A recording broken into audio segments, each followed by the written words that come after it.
All right. So now, having understand that, let's kind of go back and let's see a little bit about what the point to the miracle of all of this is. And go back and take a look at verse 6 and verse 7 again.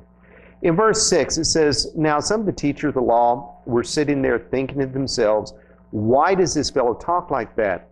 He's blaspheming. Who can forgive sins but God alone?'" We need to understand something, that the Pharisees were right in their statement, but they were wrong in their conclusion. Okay? First of all, who can forgive sins but God alone? Now stop and think about this for a minute. This really is a right statement. It makes sense, doesn't it? Okay? And that is that if you do something to me, well, let's put this around. Let's say I do something to you. Okay? Let's say that I do something to Andrew. All right? Andrew, I'm going to go back to my old example I used to use a long time ago. I'm going to punch Andrew in the nose. All right? Okay.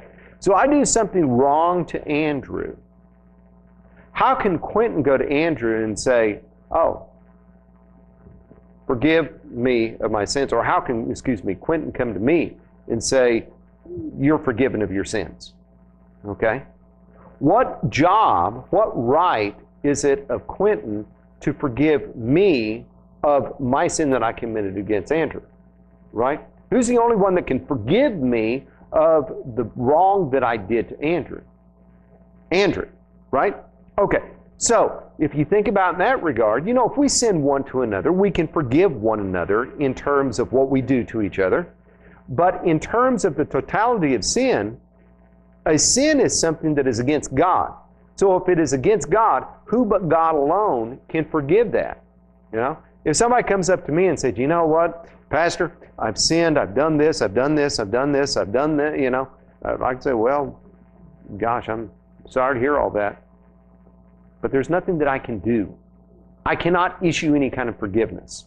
I cannot do anything. There's only one person that can forgive in that situation, and that is the one that you have offended, which is God." Okay? So the Pharisees are right in their statement, who can forgive sins but God alone? But they're wrong in their conclusion, aren't they?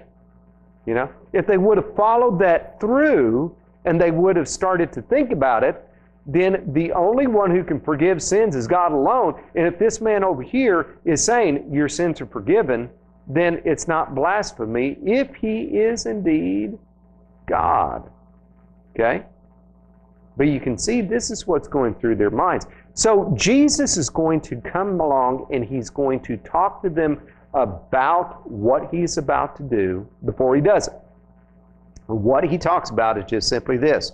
In verse number 8, he says that he knows in the Spirit what they were thinking, and he said to them, "Why are you thinking these things? Which is easier to say to the paralytic, 'Your sins are forgiven,' or to say, 'Get up, take up your mat, and walk'?" Now, stop and think about it for a second.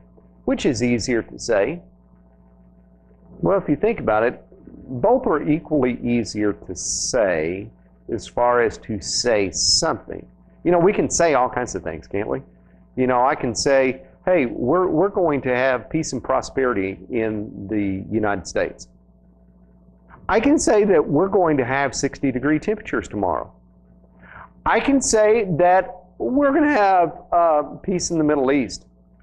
I'm going to say that all of you are going to be millionaires. See, I can say anything that I want to say, right? But it doesn't matter unless I can back it up. So when Jesus is saying here, which is it easier to say, "Your sins are forgiven," or to take up your mat and walk, he's not talking about the actual words. What he's saying here is, which is it easier to say and back up?